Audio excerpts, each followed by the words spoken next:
The views and opinions expressed on Smack My Pitch Up are those of the panelists and not those of GUI Network, their sponsors, or any of the properties mentioned. Listener discretion is advised. This podcast is rated R for violence, language, and nudity. Well, it's a podcast, so you won't see the nudity. I just do it to make the guest uncomfortable.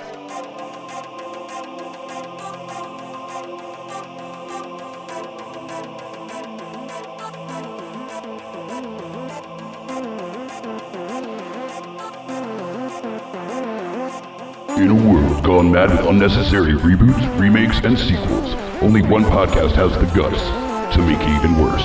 This is Smack My Pitch Up.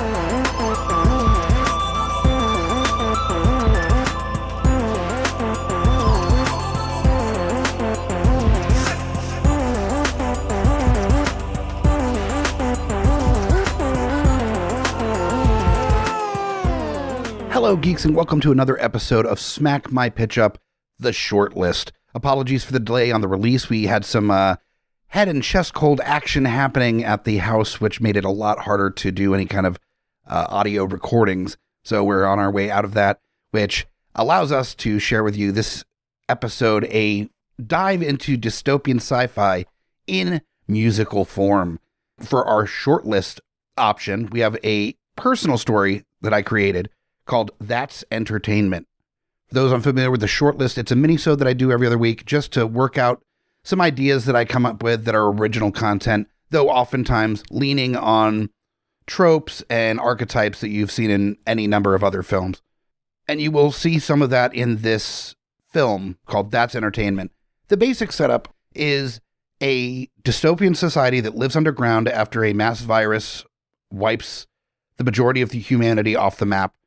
This underground installation that was formerly military has been converted into basically a shelter for refugees of the world at this point, of all different backgrounds and cultures. And over the years, the governmental aspect has gone by the wayside, and society has morphed into this weird dynamic where everything within the bunker is automated. So as far as jobs that are required by the people, there isn't a whole lot necessary for the people to do. All of their basic human needs are handled electronically, even including fixing the robotics within the building. You know, there's very little for people to do. So over generations, the only thing that cannot be given to the community by the automated nature of their existence is entertainment. And it being a former government installation, there are cameras and televisions all throughout this installation that is something like 30 floors, big floors, with thousands of people housed in this installation. The outside world is still lousy with the virus. Mankind has been wiped off the face of the earth, and these are the last bastions of society living in this underground shelter. And that's where we are when we meet our main character, our protagonist, Jacob, and his mother, Carla, who are in the basically bottom levels of this underground world. And the only way that people have been able to move their way upwards in both the levels and also in their station, in their class in this society, is through being an entertainer. It's the only thing that is really like money, like any kind of exchange in this culture, is the ability to entertain, to bring joy to this otherwise dull existence in this installation. And there's televisions everywhere, and basically the security feeds and cameras have been converted into basically webcams. For anybody that wants to get in front of this camera, they can, and they can perform, they can sing, they can dance, they can do magic tricks, they can perform stunts, whatever they want. Basically a YouTube without any rules whatsoever. And it's worked into a loop where they're played one after another. And so there's times that the feed is dead. There's nobody entertaining. There's other times that people are performing at the same time, and it automatically kind of pushes it to one after another in the stream for everybody to enjoy. And there are ways for people to pull up previous performances, and like a digital security camera program where they can pull up specific time signatures to watch over and over previous performances. And that's what is used to entertain the entire society, is this closed circuit system where everybody has access to a camera and a television to be able to entertain and also receive entertainment in a very mutual level. But as you get upper in the levels in this dystopian world, production value can improve. There's more residual stuff from the former world. There's costumes, there's lighting, there's people that were in entertainment previously that find themselves in better stations because they're the highbrow of the entertainment community in this closed circuit world that they live in. And Jacob and his mother are on the bottom floor of this. There's no entertainment background. There's nothing that they can use to move up in the ranks as far as they know. And throughout this entirety, there's this spray that is being used regularly throughout a lot of the levels that is meant to both keep down chances of bacterial infection within the people, but also keep like mold from growing. It's a multi-use thing that it's kind of known will shorten your life, but a lot slower than if you were to, say, catch the virus that was outside or get some other disease that they just don't have. They have the capabilities with the automation, but maybe not the materials necessary on the lower levels. Higher up, there's a better chance, and therefore it's sprayed a little bit less. They have more materials, more supplies in the upper levels. Just like any society, the upper tier gets more access to stuff. So here's Jacob and his mother. They're doing what they can to entertain one another in very low-end ways. They're not performing necessarily. They're just doing their own thing. They're just living their life, eating the little slop buckets of food that they end up getting every day. And due to the sickness brought about by this mist that sprayed everywhere, Jacob's brother ends up dying at a young age. He develops like a lung condition from it, and he dies. It doesn't happen often, but it is known to happen.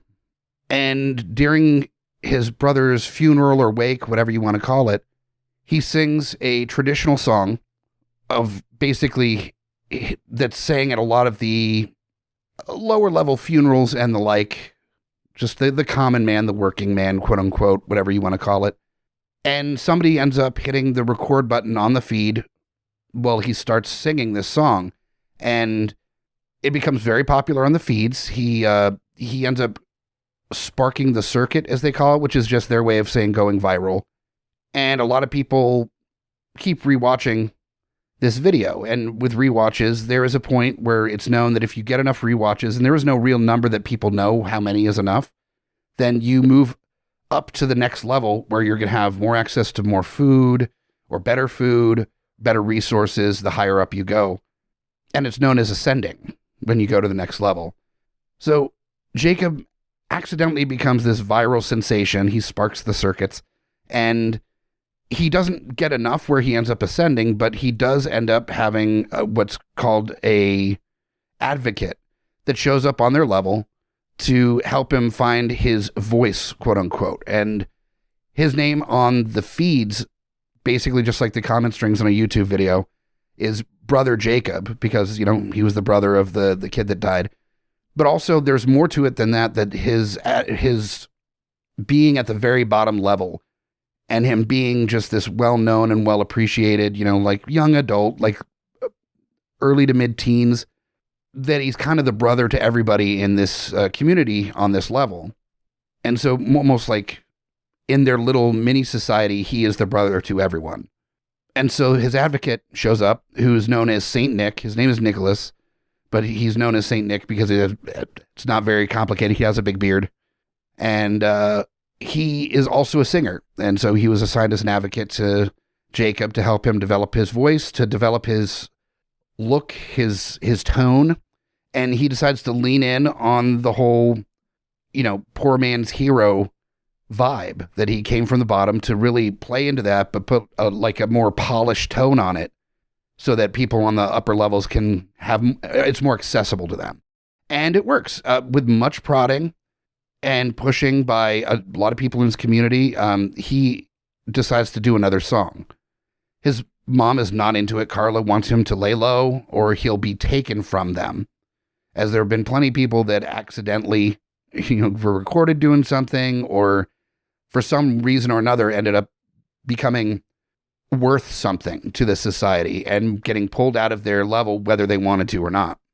And his friend Suri, who has idolized a number of the stars, quote unquote, from this closed circuit television, warns him of the dangers of taking that journey to celebrity, basically, and that it could take you quicker than the virus can, that you get addicted to the fame.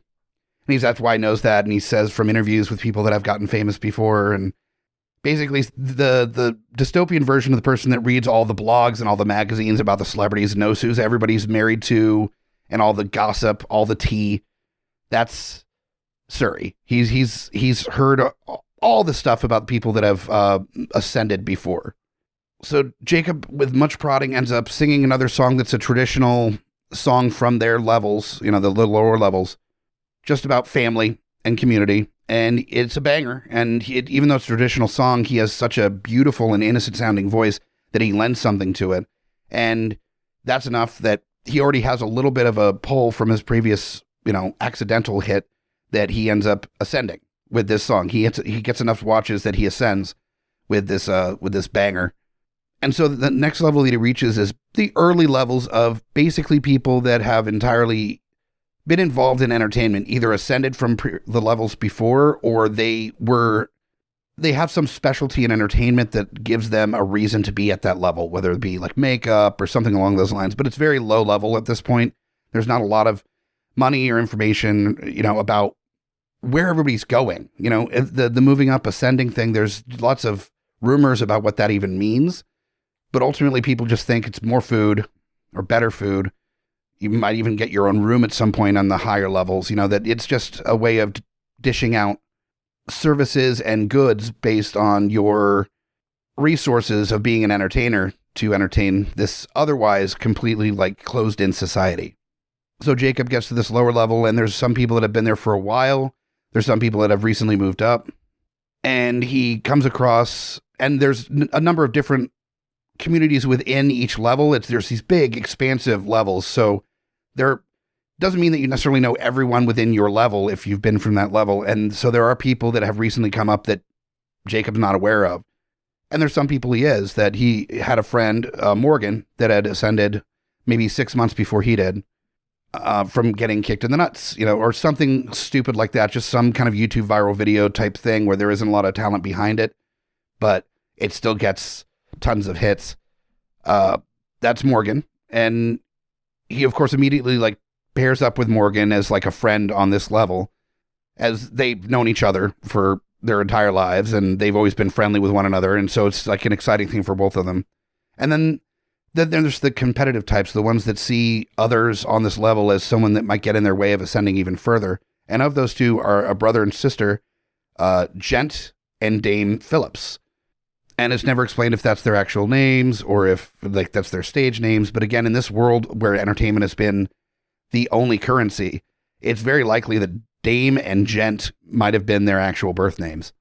So Jacob basically goes into entertainment camp where they learn dance moves, they work on their singing, they work on any other kind of entertainment that these people are bringing to the table. It's not just singers and dancers. There's magicians, there's contortionists, there's fire eaters, there's all sorts of different entertainers. It's an America's Got Talent type of boot camp. And there is not really a competition in that there's a first prize winner. It's just a matter of views. And so some people team up to end up trying to get more views. More people in the video may mean that there's a better chance of ascension. Although there's no guarantee you will ascend as well as everybody else. It's totally up to whoever's pulling all the strings. And so out of fear of being a soloist in this level, self-doubt, Jacob joins the group, a singing group, and they work out a number that is nothing like Jacob's sung before. It's more of a positive, happy, kind of dancey thing. But he picks up the dance moves quick, and he is able to harmonize with everyone. He's a natural talent as a singer. And so they go out, and the first song out, they get enough to ascend to the next level. And then comes kind of a quicker part of this film where you're seeing them moving into better quarters and getting, better clothing, better food. You can get maybe a shot of Jacob taking a bite of a a Twinkie for the first time, and his eyes rolling in the back of his head, tasting refined sugar for the first time. And there's little blips in between. It's not a full-on montage, little blips in between as you start to see Gent getting more and more jealous of Jacob clearly being a favorite within their group, and Dame starting to recognize that Jacob's not a competitive spirited person, that he's a person with natural talent, that is honestly just as surprised as everybody else that he's doing so well, that he's grounded, he's, he cares about his friends and his family deeply. That's the most important thing to him. And there's something so both innocent, which is impossible in this kind of world, and also honest about Jacob, that she starts to kind of bring her walls down a little bit and get closer to him. And you see she comes from this person that at first, hated his guts and saw him as the enemy, along with her brother seeing him as the enemy, that she's starting to recognize that maybe his approach is kind and bringing kindness to the world. There's something to it. And it's pulling her further away from her brother and pulling her closer to Jacob at the same time. And you can tell that there's a romance starting to form in this situation. Then they ascend to a level where it is high end. There's, fine china, and there are a number of the people in this singing group that they're in. There's like 6 members that are starting to get used to being of the higher levels, where they're getting used to being wined and dined. And Jacob is kind of one of them. He's on the fence. He's still relatively grounded, but he's just starting to forget his roots a little bit. He at first, the beginning of this, asked to see his mother as much as possible, and he just wasn't able to. That once he ascended, he was more focused on, learning his dance moves and entertaining people. That was his job. That's how he earned his keep on these higher end levels. And the further up that he went, the less chance he had to actually see anybody from his past. He became the pet of the elite. And so that's where Jacob's head is at the level that they're at, where they're fine dining. There's musicians playing violins. It's very bougie. And in a surprise twist that is orchestrated by Gent, it's announced that this will be a competition between all the members of the group, that this is the final ascension, this level that they're at, and that their final ascension, basically they become like a full-fledged realized member, and that they don't have to pay with being an entertainer. If they choose to entertain, they can, but it's at their leisure. They're not under quote-unquote contract. And that's the dream, is to be, in this level, you're seeing celebrities from their world that have ascended before, and they're very few and far between, but people that have been able to just be wined and dined and treated like royalty without having to do anything ever again, basically able to retire. And Jacob, so young, teenager, the concept of him being able to retire is just incredible. But the trick is that this ascension is rare, and what the director Susan Woodson, is the person that ends up being revealed to be running this installation, this underground society, the person that's running this like entertainment closed circuit hive, is suggests that there's too many of them in the group for them all to ascend. So in this last one, it's not about reaching a certain number to ascend, it's about reaching the highest number to ascend, that only one will ascend to the next level, and the rest will have to be basically enslaved entertainers until they are able to be chosen, whether it be reaching that magic number, or just basically it's realized that, like, Susan Woodson, the director, can decide whatever they want. They can change the rules whenever they want. And this was a way of that Gent was using to basically assert his dominance over Jacob, that his sister's basically dead to him at this point. You chose your side, and so he's in it for himself. So he basically tries to fuck the rest of his crew, his song and dance troupe, by setting them against one another. And so it's high drama, and of course everybody's tuning in, and they get to vote for their favorite person, just like a competition show in modern day.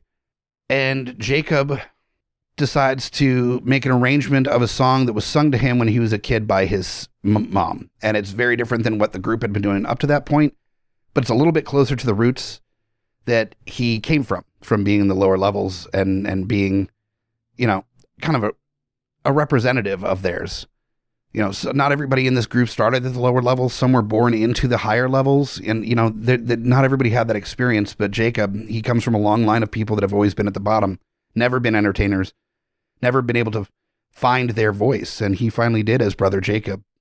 And he remembers the brother part of that and sings basically the song of his people. And he narrowly wins. He wins it all. And with that win, he gets to meet the director, Susan Woodson, who's been pulling the strings this whole time. And at that point, they're sitting down, just the two of them, and she explains, now that he's ascended, that he has to sign like an NDA contract, basically, in order to escape his servitude as an entertainer.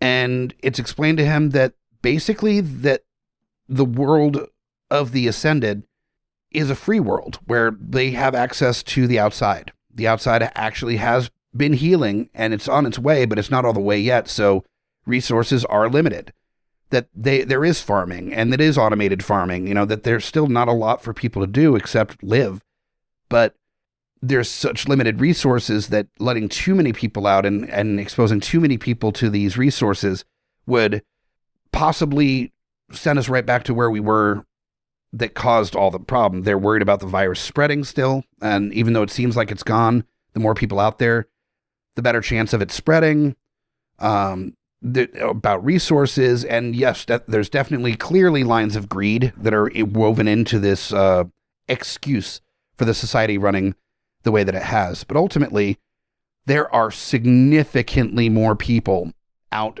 and ascended than Jacob or anybody has any idea about. People that have never had to compete, people that have never had to work their way up to the top, that have always just been there generationally. And so the closed circuit isn't.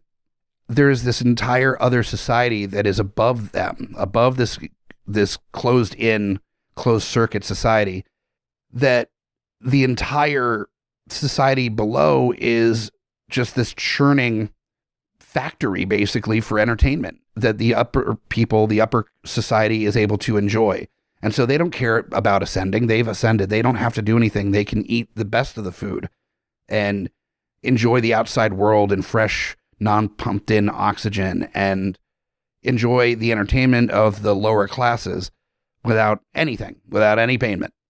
And he sees the disenfranchisement that is happening with his people from the below levels and bites his lip and says nothing about his feelings on it to the director, but it's clear on his face. And the director, because of the songs that he had chosen before, warns him not to politicize his ascension, that this is a one-way ticket, and that he'll have the chance to say goodbye to a few folks that he needs to say goodbye to, but that's it. And then he's done.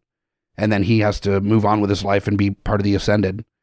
And so before the concert, he has this big solo concert to celebrate his ascension, his first solo outside of the group. And before then, he invites a number of people from the different levels to see him.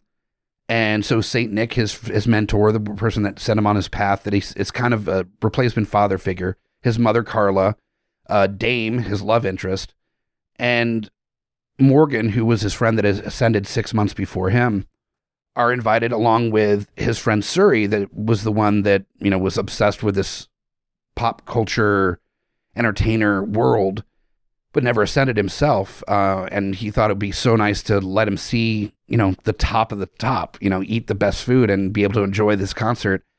And that's when it's told to him that after Jacob ascended, Suri became even more obsessed than he had before about ascending, about being an entertainer. And he had nothing to go on. He had no talent as a singer or an actor or a dancer or magician, and he tried everything. And the one job that was really available to people was a sprayer, like it's little backpacks, almost like you would for spraying weeds in your yard, a little pump sprayer, but it's automated, so it just sprays it out. And the danger of this, though, is that it is flammable. And Suri realized that he could blow fire like some of the higher level people do, the fire blowers, because it's flammable. So he started getting lots of hits on the video by spraying some of this gas into his mouth and then spraying it out in front of a fire source. And it was this like very, Jackass meets dystopian kind of vibe that these videos had. And he seemed so excited that he was pulling it off, that's part of the reason why it became viral, is this look at this big dumb idiot that's so excited that he's doing something incredibly dangerous, not just the fire breathing part, but also he's ingesting some of this stuff that is like just kind of known to be a carcinogenic. It's something that will kill you. But at this point, he was so obsessed with moving up that he didn't really care anymore. And unfortunately, he, in his excitement of doing this fire breathing, had the flame open. And when he went to bring the wand up to inhale the gas, it moved too close to the open flame and lit the tip. So when he pressed down on the trigger to release the gas into his mouth, it was a basically blowtorch that shot into his throat and basically melted him from the inside out. And it was horrific, and it was on video for everyone to see, and was one of the highest rated videos of all time. But unfortunately, in that act, Suri, melted his head. So he was not able to reap the benefits of finally ascending the way that, he always had intended. And Jacob is horrified by hearing this, that a friend of his became so obsessed that like the aspiration of becoming famous in this closed circuit world that ends up not even being real, that it's too much for him to bear. And he feels partially responsible because his ascension is what fed Suri's obsession with this idea of ascending. And just to find out that it's for the fully ascended, for their entertainment. It's not for anything useful. It's for people that have never had to work to just sit back and relax and enjoy it. And he has enough. And so when he goes up on stage, he sings a couple numbers, the number that he got famous for, the number that he first did with his group, as a solo act, instead of with the group. And he, at that point, is talking in between segments, and very quickly before the feed gets cut, dedicates a song to his friend Suri, who died, and then he explains a little bit in very short cliff notes what happened, and then says the only way, and then before they can get to the controls to cut him off, partially because Dame and Morgan go and stop them in the control room from turning off the feed, tells them everything as quickly as he can about there being another society that's on the surface, and that they're being used, they're slaves for entertainment, and they need to revolt. They need to fight. They need to try to get to the surface, because the surface is theirs. It's just not the elite. It's not just the ascended, that everyone can ascend. All they have to do is find a way to get there. And so revolt happens. There's people breaking through doors and trying to escape, and destroying security cameras, and just fully rebelling against this closed circuit system that they've become slaves to. And that's when Brother Jacob gets pulled into the director's office, or office/home, and they have a back and forth about, that, he's a stupid child that doesn't understand the ramifications of his actions, that if this falls apart, then so does everything, and then that the entertainment is the only thing that's keeping people like distracted enough not to, become the same that they were in the old world, and just a bunch of like excuses for, not sharing the wealth. And Jacob saying that, the minute you enslave people, you lose your position of it being about protecting the people. And that old trope that, of course, is part of every dystopian story ever. And so as there's the battle ensuing, and there are people that are armed and there to protect, the upper echelons of people, that's their payment. It's the people that moved up in the echelons through violence, fighting one another, even to the death on video for people to watch, that end up paying for it by being the personal security of the upper echelon folks. They're at this level, the highest level, and the director pulls out a final pompous statement of that eventually there will be somebody that knocks on their door to that room, and or opens the door, and if it's Jacob's people, then he's one, and there's nothing that the director can do about it. But if it's the director, then Jacob has signed his own fate, and that he is doomed along with it, as his family and everyone that he loves that will be put to death. Live for everybody to enjoy as an example of the dangers of going against, the pre-established code of things. And so there's a knock, and then open the door, and it's Dame and Morgan and Carla, his mother, at the head of this crowd of people that are there ready to, start the society over again. And so the final scenes of the movie is them pushing this, large red button on a cable that opens up this big bay door, and the sun rushes in, and they see that there's homes, there's buildings that have been built, not like buildings that we know today, but, kind of a mixture of a futurist look with a rustic, like built from scratch kind of look at the same time. And there's little robots that are roving around that are like vehicles with cranes on them and stuff, just suggesting that this is still a very automated society. And the last scene is Dame and Jacob standing next to each other and then grasping one another's hands, looking at each other and then looking out into the world as the camera pans in, and Jacob taking like a big breath as there's a crescendo in the music, and then it just cuts to black to the credits. And so this story, That's Entertainment, is hitting a lot of different things. First off, a lot of this story is from a dream that I had the other night, especially the death of Surrey, where he puts the sprayer in his mouth and burns his head out. Like, that was something that I woke up like seriously freaked out from a nightmare about. The spray to get rid of like viruses and stuff was from a nightmare. There was a number of things that were pulled from a dream or a nightmare for this story, and then got kind of molded and developed into this dystopian story musical that is hitting on a couple of the classic tropes of a dystopian story. You've got the power struggle between the elite and the oppressed. You've got a person that finds themselves with a foot in both worlds. You've got what they call the shapeshifter, or the person that ends up becoming like, that's a bad person at the beginning and then learns that, the protagonist is really like their way is the right way, which is Dame, the love interest.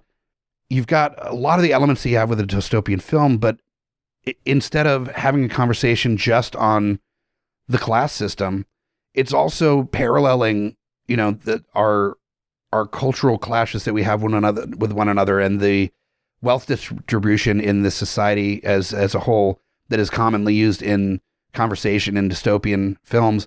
It's also discussing the entertainment industry and the idea that, being an entertainer, your value to the world is in your ability to produce.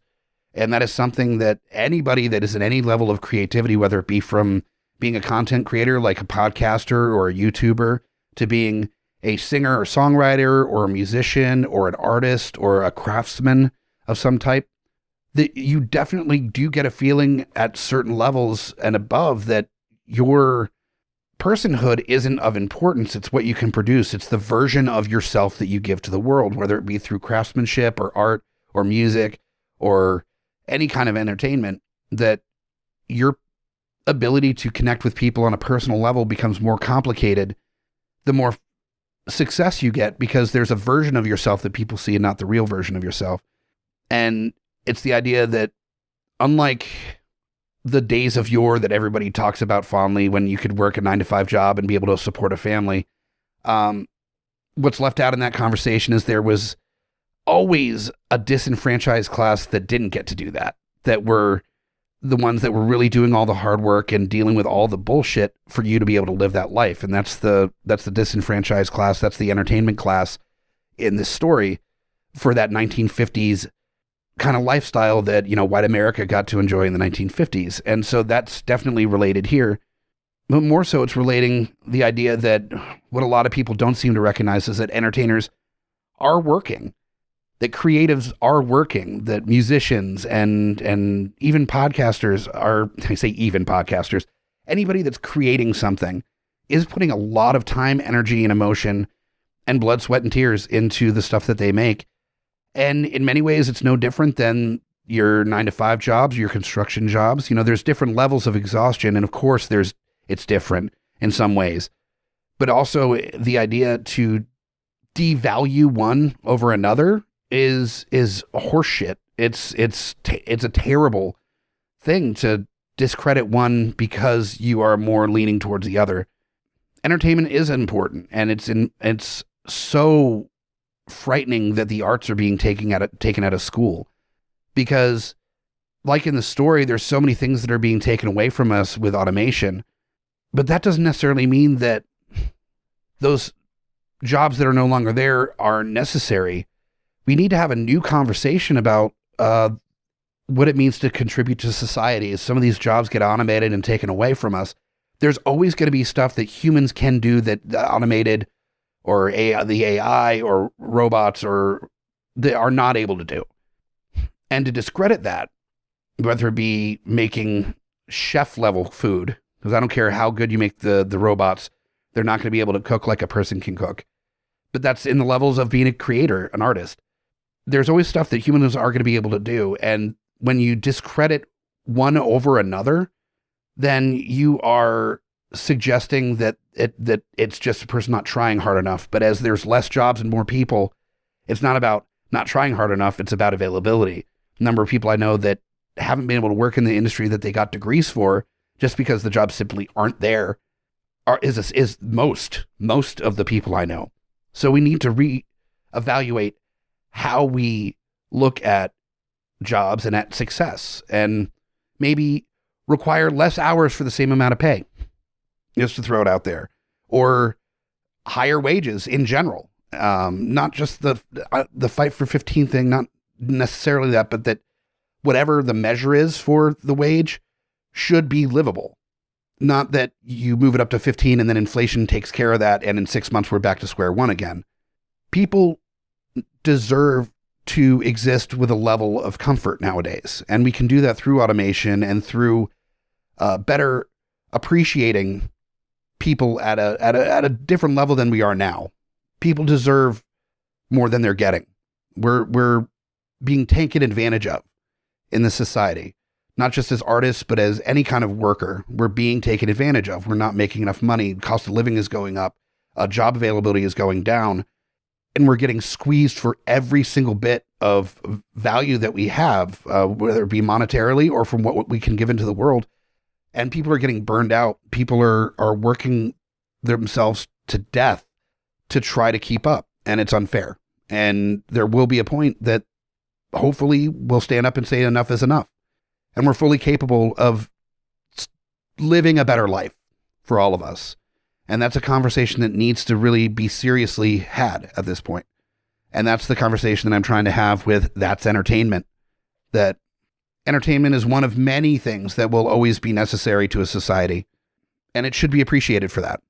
And that is my time on this longer version of the short list from Smack My Pitch Up. I hope you liked the story as I mapped it out. If you have any ideas on how I could have played with the story a little bit different, I'm always open to hearing it. By the way, just to throw out of an idea for a director for this, just to give you a tone, is I thought that Bong Joon-ho, who did Parasite and The Host and Snowpiercer, very much has worked in this dystopian world before. And additionally, all of his stuff tends to be about class war in some way, shape, or form, about the conversation about the caste system of human beings. And so I think would be a perfect fit for this, as well as his stuff having a dark comedic tone to it, which I think is very possible in this as well. So that's my choice for a director. Let me know what you think on this episode or any previously. Make sure to rate, review, subscribe at Smack My Pitch Up, wherever you get your podcasts. And we'll find you next time for a full-length Smack My Pitch Up with a reboot, remake, or reimagining of something you've come to love or hate over the years. Make sure you tell your friends. Find all of our shows and all the shows on the Geeks Under the Influence Network at GUIPodcast.com. Make sure to check out Deeply Upsetting and Geeks Under the Influence, my two other shows on the network. We'll find you next time. I'm Mike the Hobbit, and you just got pitch smacked.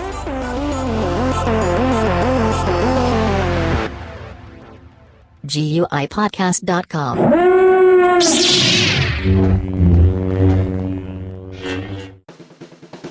My name is Amy Bogard. And I'm Mike the Hobbit. And we are the hosts of Deeply Upsetting, where we use our expertise to answer your most upsetting hypothetical quandaries, such as, what non-winged animal deserves wings? And what body part deserves a secret mouth? Which cryptid is the worst roommate? These questions and more that plague you will be answered on Deeply Upsetting, available anywhere you get your podcasts and at GUIPodcast.com.